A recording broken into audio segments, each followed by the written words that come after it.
Progress don't go like this. It goes like that. And encourage learning, not fear of mistakes. Because kapag ka napipressure tayo to change things, we tend to bark at people who commit mistakes. Wala naman taong perfecto agad eh.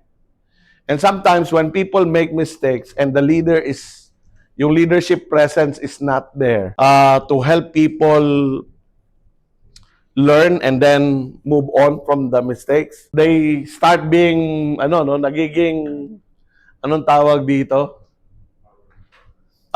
Nagiging traumatic yung implementation ng change. Di ba? Natatakot yung mga tao mag-implement. Ginawa ko, mali eh. I didn't get the result that I want. Di ba? So encourage learning, not fear of mistakes. And help your team move with the change, not wait for instructions. Magandang tanong to. How do you do this? Help your team move with the change and not wait for instructions. How can we do this as leaders? Any thoughts? How do we do that? Yes, Bob. Okay. Do you agree?